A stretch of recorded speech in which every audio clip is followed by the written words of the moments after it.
Let's go ahead and turn these lights off because this one is going to be mostly visual tonight, so there's not going to be as many words. But this was something that was been in the making for a few months. Levy, when she came to me and says, like, we were tossing around ideas for lectures, something we thought up about was discussing movies or things like, or spiritual things that were available outside of the center, the doctrine, but yet have a strange connection to it. So we were sitting there tossing around some ideas, and there's a whole bunch of movies that we were selecting about.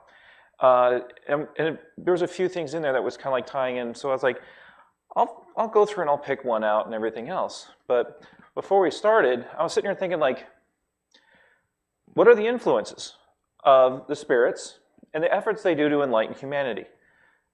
And this is through the arts. So we're sitting here like inspiring artists, poets, musicians, writers, even inventors to create new and profound works to promote thought and implant new ideas. We've discussed so many things here through all of the various lectures. We've touched on all kinds of different highlights. And then even through the teachings of the doctrine and or even outside of it, they were like saying like how Victor Hugo was inspired to write Les Miserables, and that it was like given to him through the spirits. That was something that was kind of an interesting thing to hear about. I was like, well, because it's a notable work. It's so profound, and it touches you deep in. And I was like, but then I even remember a saying where they were saying, like, God is always trying to reach out to you. He's always trying to bring you back into his fold. He's always out to search for his lost sheep. But he's looking for you but he says, like, if you won't come in through the church, you won't come in through the doctrine, maybe he'll come at you through music, through art, or through a movie. And that was something that was trying to get to me. I was like saying, like, even within the movement, we started turning books into movies. Na Solar, that people have seen. It's a wonderfully made movie. Even if it was done in Brazil and dubbed in English, it was still a masterful movie to watch. And it had all, and they're working on the next one. I believe it's Messengers. This is the one they're working on right now. And then they also had the ones talking about Allan Kardec, his life. And they're reaching out and they're touching this. And I was sitting there like, but they're made in a medium that can reach out to other people that don't like to read a book, who are too busy or something like that. And so it was trying to find a way to increase the reach and inspire people to talk. And that's part of the reason why, like we said, we were bringing this up is we're always being talked to, even within the doctrine. They always talk about the spirits. You always have the spirits. They're always influencing you. They're always trying to talk to you and inspire you. Like the cliche with the angel on one shoulder, the devil on the other. One telling you good things to do, the other one telling you bad things to do. And we hear all this through the teachings of the doctrine. And I was saying, like, how, and then through the works of art, it also promotes good behavior and bad behavior. So we were saying, like, okay, but what is a movie that actually has elements of the doctrine within it? And I came up with this one. What Dreams May Come, 1998. So it's been out a while, and it's amazing how for someone like when I first watched this, I was not even introduced to Spiritism. But in many ways, it kind of helped open the door because so many of the teachings and the principles are held within this movie. So I went through, watched it again, but unfortunately I selected a few images, but I'll try talking about the movie in detail from those things. Because you have this, and it's even based on a book too. So it was a book turned into a movie, now I'm turning it into a lecture. But you see, and you have this story of this person that right at the very beginning of the movie, he dies. And he's separated from, well, actually before that, his children were killed in a car accident. Then he gets killed in a car accident, leaving his wife behind. And you have this thing where he's kind of going through that moment of awakening. All of a sudden he shows up in his own afterlife. And he's sitting there, it's like, and within the first few minutes of him, like, yes, he was there and he's seeing his funeral, he's there seeing the effects of his loss, which is all taught. We hear about it a lot, even in like the Andre Louis series. If you read any of those books, you'll find out that there are some spirits that will come back and be a part of their funeral, and pay attention to what people are saying, how they're responding. Sometimes it's wonderful. They're touched by all the care that people are showing, and then they're also hurt. There's some people that they'll go there and they'll hear the most horrific things that they didn't know these people had in their hearts. They'll be sitting there talking to someone they thought was their best friend who absolutely hated them and couldn't, and then in their own funeral just laying it all out, saying all these things. It's like, oh, this person I hated him. I hated the way he taught me all this. He treated me like garbage and everything else. And the spirit was there listening, and it just hurt him. And this is just the kind of thing even in this movie, it illustrates that. He's there, he sees it, but he also sees the trauma that his wife is going through. Because he already went through it once with his children, and he's the one that kind of like saved his wife. Now he's gone, and there's no one to save his wife. And he sits there and he sees the pain, the trauma that she's going through. And even like in the very beginning, they even show a bit of mediumship, because he sits there and he tries to grab her hand. And he's sitting there and it's like, this is Christy. I exist. And he gets her to write it, and she starts to write it in this terrible scribble and everything else, and doesn't even spell correctly. But yet he reaches out to her and tries to get her to do automatic writing, which is like we were saying, like this is one of the things they taught in the medium's book. And we're sitting there like, oh, wow, here's one they inspire the writing. But then the other thing too, and the reason why I went for this photo, it was one of the big things I remembered about it, was you create your own heaven and you create your own hell. We read about that in Heaven and Hell, and I think it's even mentioned in the Spirit's book. It's like you create the place you go to. And then even in this one here, they says they had to have a city with a common vision. There's your Nasolar right there. Only spirits of a certain level go to Nasolar. So we're sitting here reading through this, and we're finding out that, it's like it says, he was obsessed with paintings. He loved art in the movie. So when it came time for him to die, he's the only one. They even said it in the line. It was one of the lines in the movie. He's the only one that would imagine his heaven in paint. And that's why, as you can see in this lovely little picture, he's covered in acrylics. Because he literally was walking through his own painting. And this one may be a little too dark for this display. I was hoping it would be a little brighter. But in the movie, there was a special painting, because they were showing a soul connection of soulmates. And they were saying, like, so this is him, but this is a picture his wife painted so many years ago, before he even died. And then she painted this tree and put all these purple flowers on it. But he was able to connect in the painting and see this. As she was painting it, he made it all this stuff, and made this beautiful painting. He was able to see it. He had the connection. He had the affinity. And that's what we were going for. It's like all of a sudden you have that thing. And so he could feel her things, and he can see, like, and then she's sitting there like, oh, he's gone. He can't see this. And she splashes water on it, and it kills all the purple flowers. And he sees this, and he feels that anguish.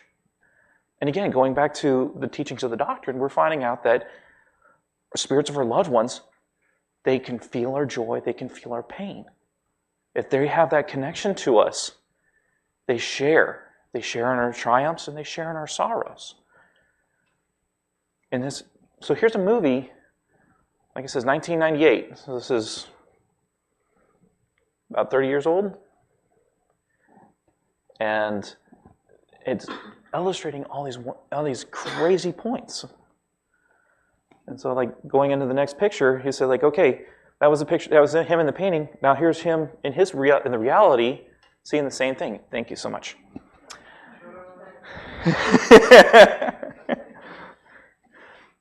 So, actually, this is literally this scene where he's seeing the purple leaves just fall off the trees. It was this image I was able to get. And he was sitting there, he saw the inspiration, he saw the pain and the anguish.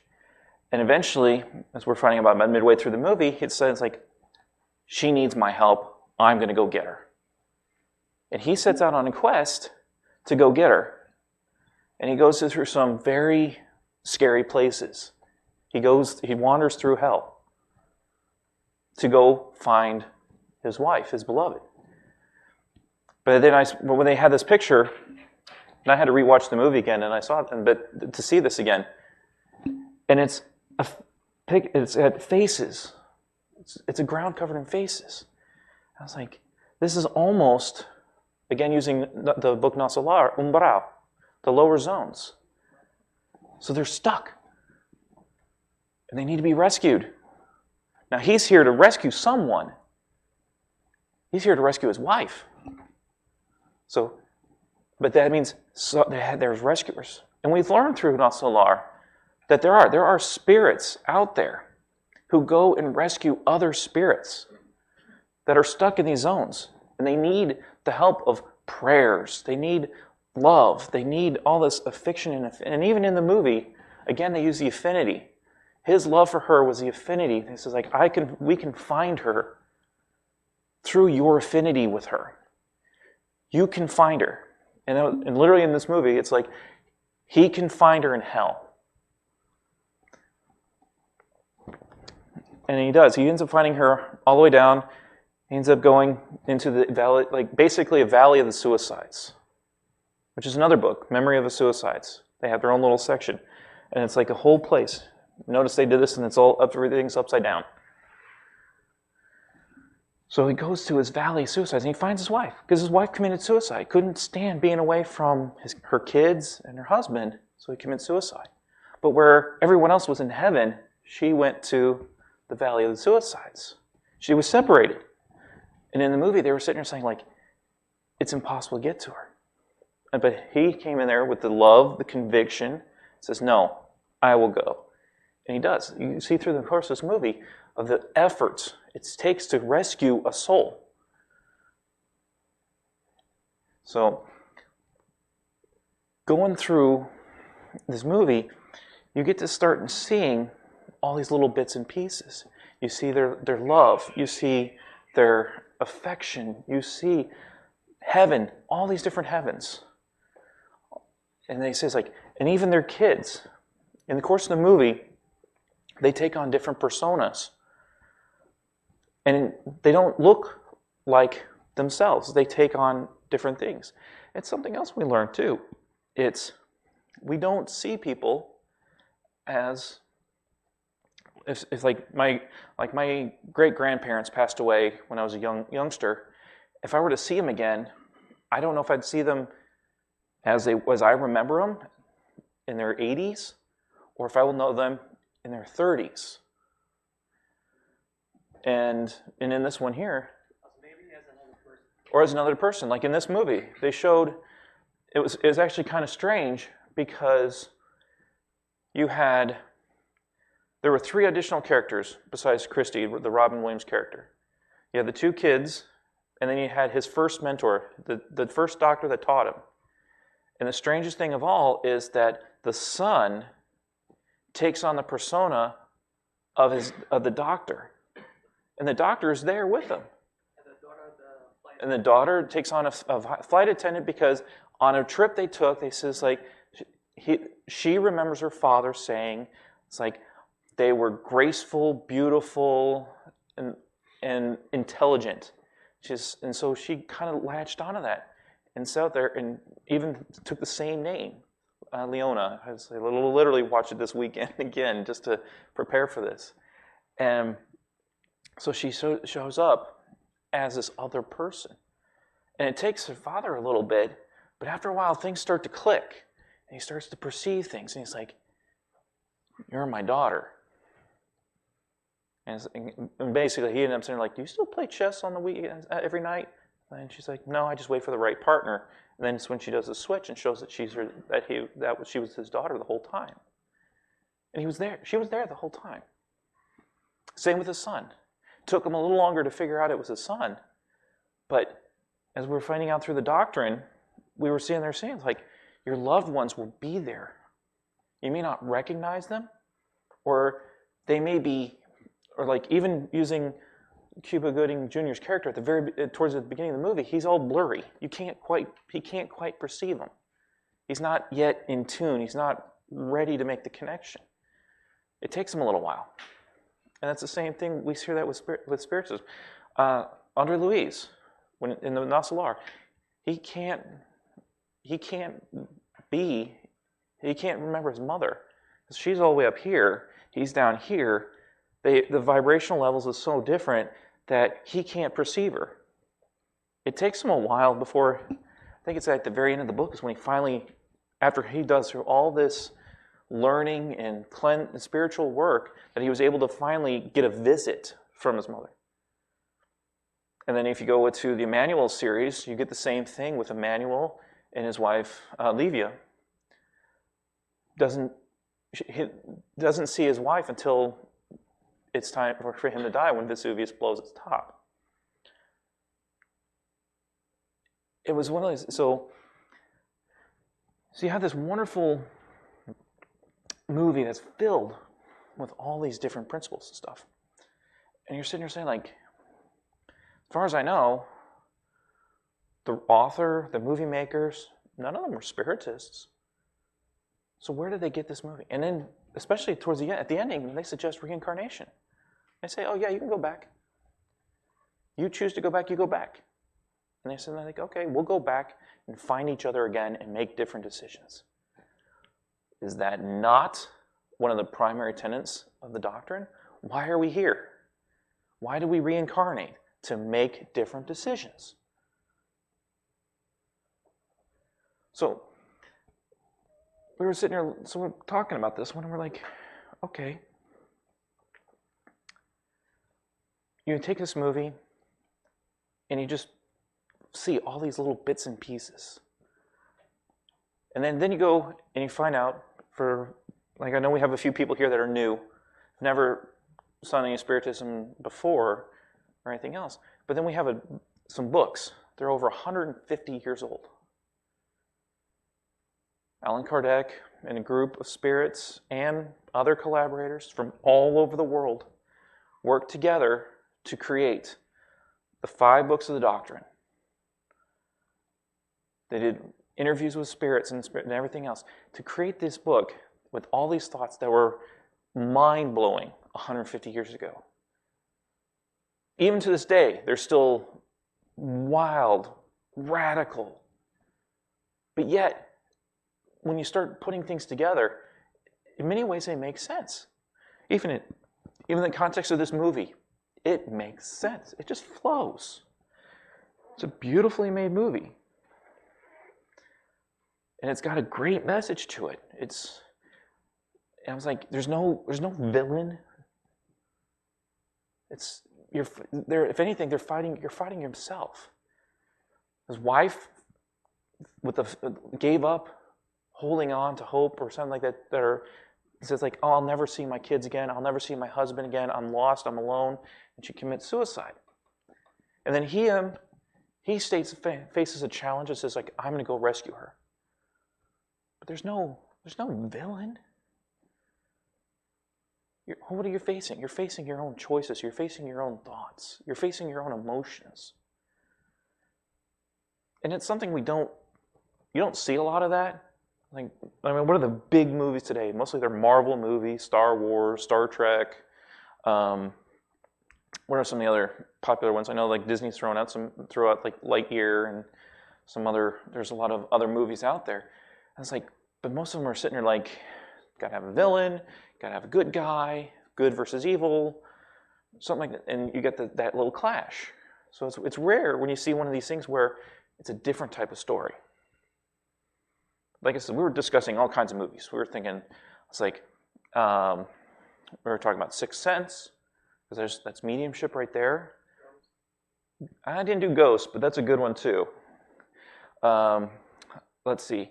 This one, What Dreams May Came, and then Heaven is for Real.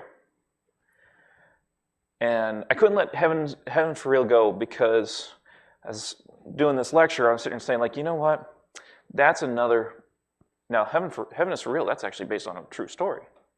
That's real life, made into a book, made into a movie. And why is it in real life? Because of this.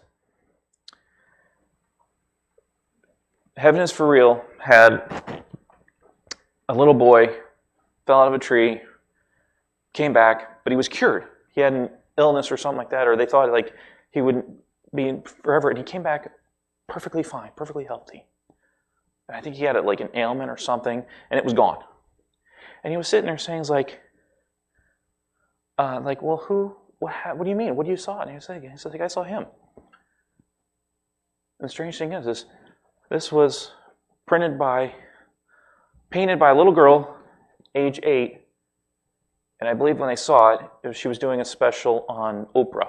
He was like watching TV and said, like, oh, that's him right there. And they were showing this painting. And this is, and the rest of the slides for this one are going to switch over to Akiane Kemarek. Because there's a book that was done from, I think DeValdo did a lecture about 20 years ago. It was called The New Generation. And in it, he was talking about 2 types of children, the Indigo Children and the Crystal Children. Indigo Children were the ones that are supposed to shake things up, challenge the system, challenge the rules. So it forces you to think, is that rule there for a purpose, or is it there as something from a bygone era that can be swept under the rug? Because when you think about like the way how Spiritism is taught, it's taught as the third revelation. And it builds upon the Old Testament and the New Testament. And one of the things that always gives people a little pause with Spiritism is the communication with spirits. Oops, got a little too happy with the trigger here. Is the communication with spirits. Because you have the Abraham teaching, do not talk to spirits. Well, when was this? 5,000 years ago? What was it? What was the mental capacity? What was it that could a human mind of that era really talk to spirits and be able to discern whether it is if it is a high order spirit, low order spirit, someone that's there to trick them? Like, people with that mindset you're talking kindergartners, first, second grade intelligence in general. They wouldn't know. So, yes, the rule had a purpose back then. Fast forward up to the time of Allan Kardec. It's the age of reason. It's the Enlightenment. All of a sudden, people are using their minds and pulling back the veil, discovering the truths, discovering the science behind things, and finding out that what is real. And they're able to pick apart what is real, what is fake. They can sit there and compare it against the teachings of the Bible and say, like, that's in line, that's not in line. And then that's when I was saying, like, you've got to the point. Humanity has gotten to the point you can figure things out. You can be responsible and sit there and say, like, this is right, this is wrong. And for the last 150 years plus, we've been on that quest. We've been having this. More of these things that we've been encountering today have been moral issues. When you think about all the things that's going on in current events, or things going on around the world, many of the things that are being discussed about out in the world have a moral underpinning. Is it morally right, morally wrong? I mean, you can take your pick. We've had abortion, we've had war, we've had the homosexuality, transsexuals. We've got all these wild and crazy ideas that are all being debated upon, trying to figure out if it's if it's truth, if it's fake, if it is moral, if it's unjust. Like, a lot of debate raging around. We've been doing it now you can go all the way back to the beginning of the 20th century, even with World Wars I and II. You can sit there and say, like, figuring out what is right, what is wrong, everything else. And that scale has swung wildly. Great evils have been done, great goods have been done. Lessons have been learned in both directions. But I was going to sit here like, I want to sit here and kind of come back to Akiane, because they're saying that she's one of the crystal children. I mentioned the Indigo Children, someone that shake things up and challenge rules. But then you get the crystal children. They're the guides. They're the ones that are coming to usher us into that new world.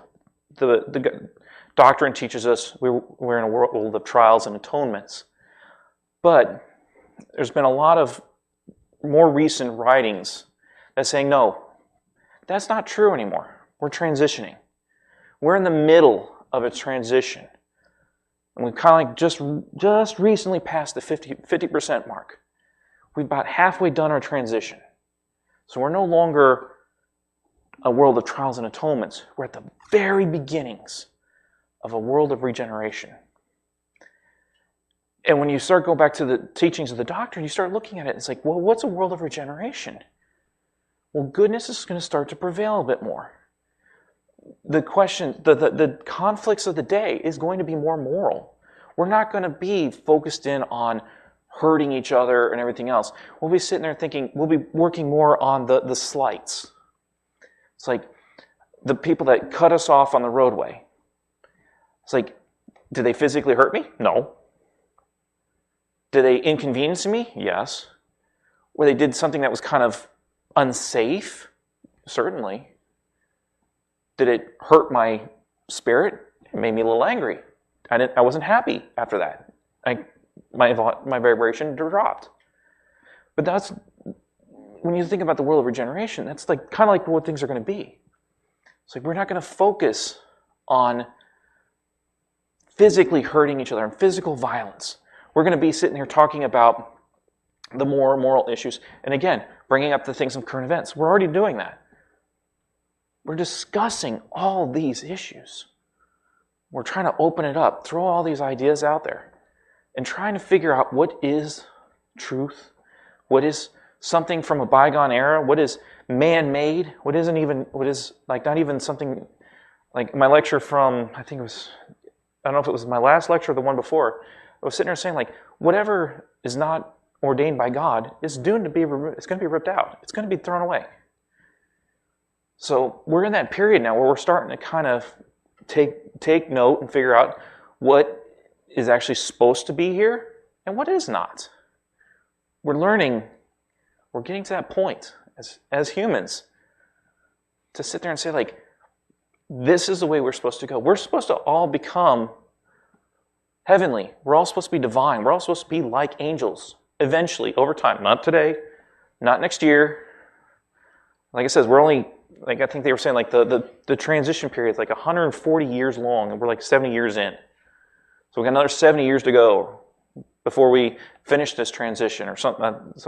I could be wrong on that one. But it was this really, really large window. And it's like transition, and they were all sitting there saying, it's like, we have a book out there, it was like the Planetary Transition 101, and it was sitting there talking about how it's like we're in the time of revelation. It's like we're going through, it's like we've already gone through the horns, now we're going through the seals, and it's like we're deep in it. We're way deep in Revelation. And it was like when talking, it was like when you, I was like, that was mind-blowing for me to see it. And it's even in the book On the Way of the Light. It talks about it and bringing up all these different pieces and talking about the races and everything else. And then they're talking about how we're getting to the point where the people that are not able to comprehend a world of regeneration are not going to stay here. They're facing their Eden moment.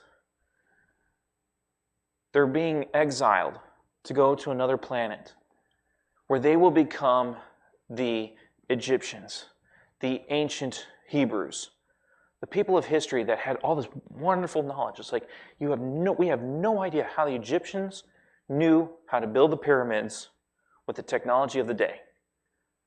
But yet they do. They're the most advanced people on the planet at the time. Even the Incans and Mayans. Mayans would have this master calculation. So they were able to nail down so much stuff. How did they do that? Well, are they exiles from another planet? We have a book that says yes. They came from Capella. And then the people, our exiles, are going to go someplace else. I think there was a name for it, but I don't know what it is off the top of my head. And we see, then we have like it says, we got this crystal child, like Akiane, who supposedly came from Capella to show us the way in spirit. And so, going back to why I brought her in with the art, I started looking at, and she has a lot of common pieces and everything else, but then she had a few that were a little bit out there, that made you think. This one's kind of one, because I was sitting here saying she was age 11 at the time. This could be not solar, or a higher realm, a happy place. I mean, you got beautiful flowers, trees. It's light. Now, this is a place I would love to visit. Maybe this was a place she did visit, and it came to her as a memory, as an inspiration, and she was open to it, and she was able to paint this. Same with this one. Returning home. Again, age 12. How does a 12-year-old paint something like this? And the fact that you can go in here and you look, I don't know how well you can see. I mean, you got a planet in here. You got the stairway. You got the way to heaven. You've got like an atom. You even got the storms. You got the Aurora Borealis, and you got a mountain. I'm like, you got all these pieces for a girl that's 12. It's like showing you, it's like, and it's like here, it's like this could be Mount Everest. They're saying, yeah, the way home is not of this earth. Home is not down here. It's up here. So I kind of was picking through a few of her other ones. So I was like, here, faithfulness, age 16. Again, I'm sitting here looking, I see a tree, I see worlds and everything else. I see her, this girl, she's like resting her head on a planet. And it's not like in some, and she's sleeping kind of like a pillow, like it's her comfort. So I'm sitting here looking at this, and it's like, how can this girl, now she's a young woman, I think she's like 20-something or something like that, still painting beautiful works of art. If any of you go to her gallery and just take a look at it, some amazing pictures there. And they also say that she's rare because she's also a double prodigy. She's a poet as well as an artist. So she's this master painter. Like I said, this is 16. I can't paint like that. Not even close. And she had color, darkness, balances, tones. So she had this innate talent. And going back to the doctor, and we were even sitting there saying, it's like geniuses. They knew this stuff from prior lives. They're able to access it. So it comes naturally to them. Then they just sit there and like, okay. It's like Mozart gets on the piano and can start playing. He listens to a concert and he's like, I can do better than that. And he does. Sit there and writes a symphony. Age 8. He was able to create wonderful symphonies right off the bat. We've had so many prodigies and things that have shown us the way and enlightened us. And they've shown us where we need to grow. Because that's kind of like the big point of this. So I was sitting here, like, you got this, like I mentioned in the slide, the inspiration. So, because I was like, how many paintings like this have you seen recently of this caliber? We have a resident artist in here. It's like, have you painted anything on this level, or like where it's kind of out there, or are you just like sailboats and... on that kind of stuff that I received, I guess. Mm-hmm. Put it on Travis. So, Something like this. That's really good. and like I says, but I'm hoping that this is the direction we're going. That the next wave of artists, whatever block we've got going on right now with everything that's been going on, hopefully we come back to this lovely little revival and we start doing these, like, this is like it says, this is crazy. She's resting her head on a planet. It's not realist. It's more idealist. It's not cubist, impressionist, or anything, all these other ones. It's gone through all these different phases, but this is starting to become something new. She's like the first artist that's starting to do these spiritual matters. It's like I remember going to St. Petersburg, going to the Salvador Dali Museum. I was hoping to see the one with the melting clocks and everything else, and I didn't see that one, but I saw a bunch of other ones. And I was like, it kind of made you think. But then again, the other thing was he was just challenging your thoughts, challenging your misperception. So he was kind of like the Indigo Child in preparation for a Crystal Child. So he just bucked the trend and did wild and crazy things, and so it's like, whoa, never thought of it that way. And she's like, yeah, but if you do that all the time, look at the wonders you can create. So here's another one, The Light. This is one of our more recent paintings. They stopped doing the age, so I'd imagine she was 18 or older now. So actually, I can't see the signature on this one. But again, I'm sitting here looking at this and like, wouldn't some people say that looks like a paraspirit or a soul? And then you got an element of materialism, earth, but then where are they going? Out into the infinite. And even going back to what dreams may come, they were able to move at the speed of thought. Don't you think this one's also doing the same thing? About ready to take the leap from Earth to our next destination, wherever it may be, anywhere in the universe, at the speed of a thought.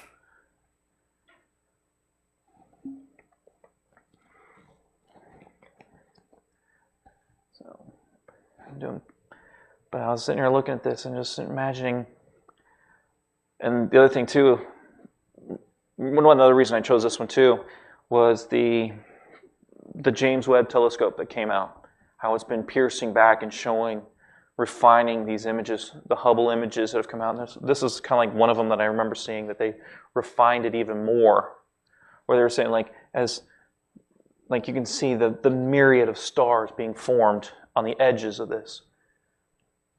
In the real life, went out there in space, and I was like, can you imagine?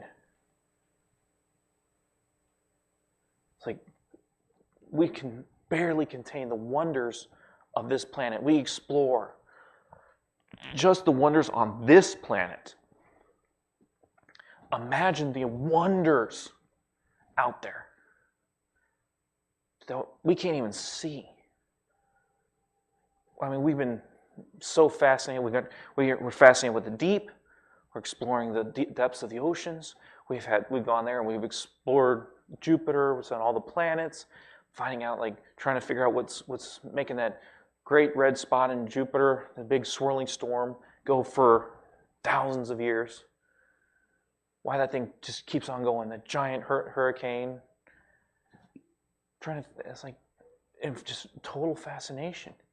It's like, even if you do see pictures of Jupiter, you'd see the Coriolis effect and everything else. And it's like the same thing with why we have wind, why we have currents. Some of the things we have here on Earth, it's like you can see it a little bit more clearly when you look at another planet. But then we're sitting there like, imagine what's out there.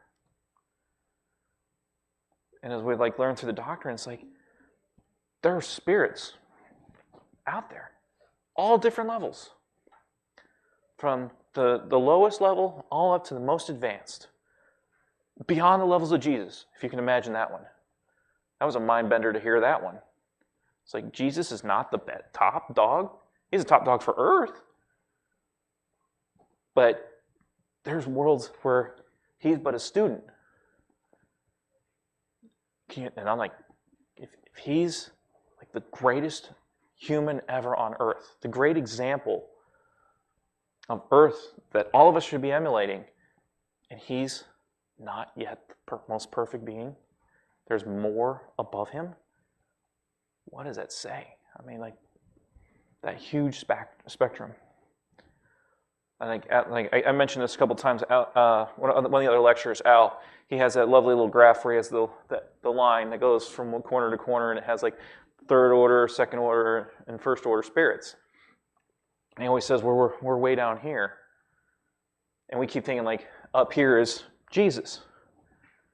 But then you think of like in the infinites of space, he may be down here. There's still more to go. We won't be there, like it says, and if it'll take us 1,000 years or more to be like Jesus, imagine what it'd be to be beyond that.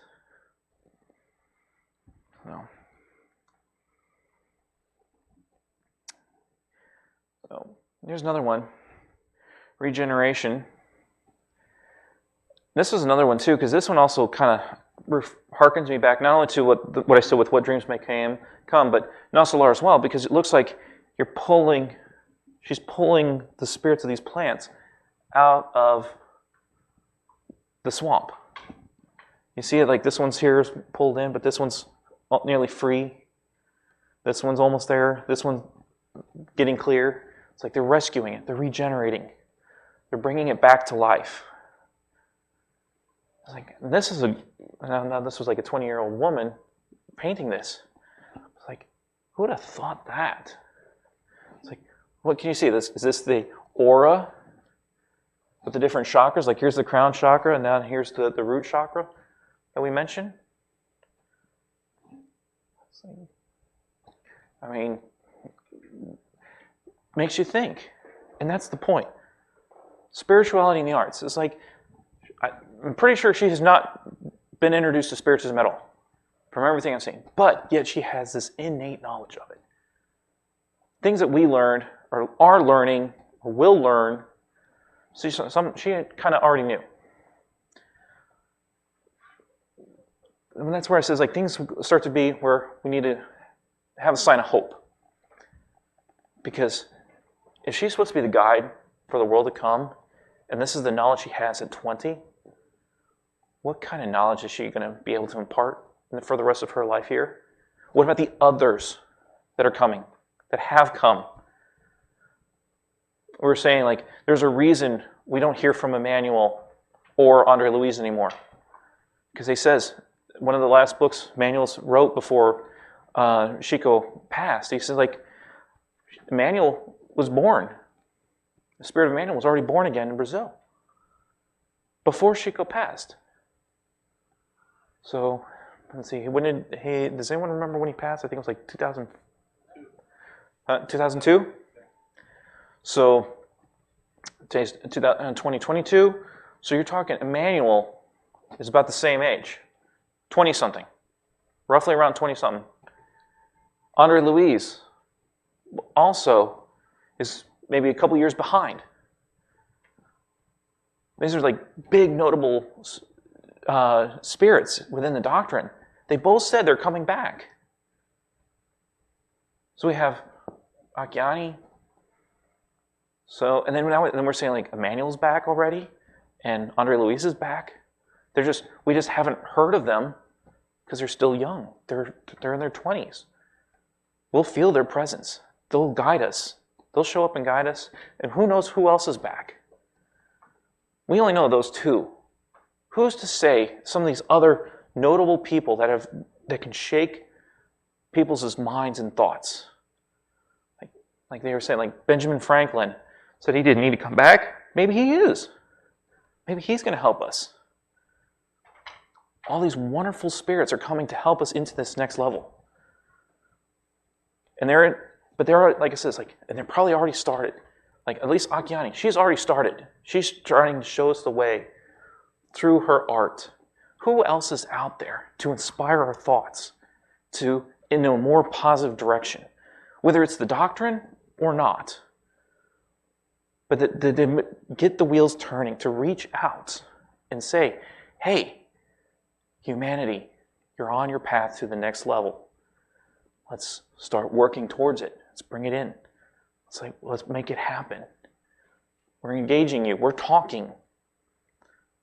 The spirits are already talking. They're communicating. They're trying to reach us and tell us where we're going right, where we're going wrong. They're inspiring us all the time. We just have to be open and listen for it. But even going back to the doctrine, but we have to discern. Are we being guided in the correct path? Or are we being guided in the wrong path? So I started with the first picture of Jesus that Akiane did when she was 8. She redid it again just a few years ago.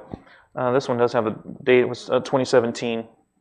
So this one's only 5 years ago. So she was like 18 or something like around when she painted this. Now you can see the difference between the one when she was 8 and this one. And I mean, I keep getting mesmerized by how, especially I look in his eye, how authentic it looks. How I just sat there when I looked at it on my phone. I was like, it just leaps off the page. Like this almost looks like a portrait, like a photo, not a painting. I mean, you got the hair and these places. It's like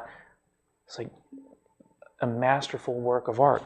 And you can even sit there and see like little threads off his shawl, the imperfections of his clothes, but yet the face, how he carries himself, the serenity, peace.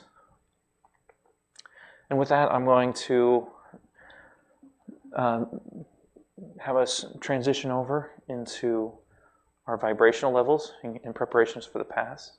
I'll leave this picture up here just because a better way to invite us to be serene than have a picture of Jesus. So with that, let's dim these lights. Make ourselves comfortable.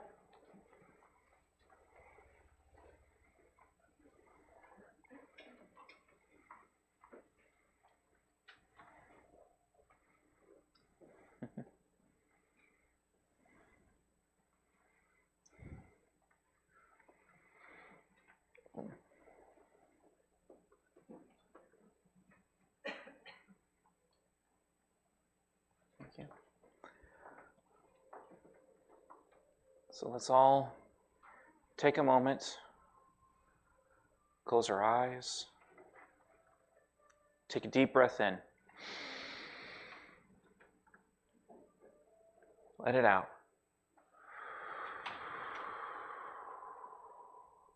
Breathe in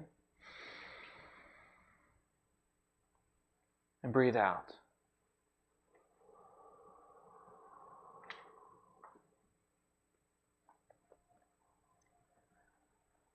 Let's take this moment and imagine that this picture of Jesus is not Jesus, that he's actually here. In your mind's eye, imagine he is right here in this room in front of you with that smile, that serenity, that divine presence. Feel him as he walks around the room, touches your shoulder. Just the lightest of touches. But in that touch, feel the love, feel the warmth, that healing power. This being that one loves you so much, knows you better than yourself. That lightest of touches held the greatest power, the greatest love, caring, kindness. In that slightest of touches, all your worries, all your cares, all your pains are instantly gone. Feel the presence of that touch. Feel the power that was within it. Know, just in that lightest of touch, that infinite love, infinite hope, infinite power. Let him, that touch shows you are worthy of that love, that kindness, that strength, that power, that healing energy to revitalize you, to give you all the hope, the courage, the strength to go forward and go on the path that He has given you, the path you've chosen for yourself. And in that lightest of touch, gave you the most powerful gift, that you can conquer it. In just that touch, you have everything you need to go forward in your life with strength, love, caring.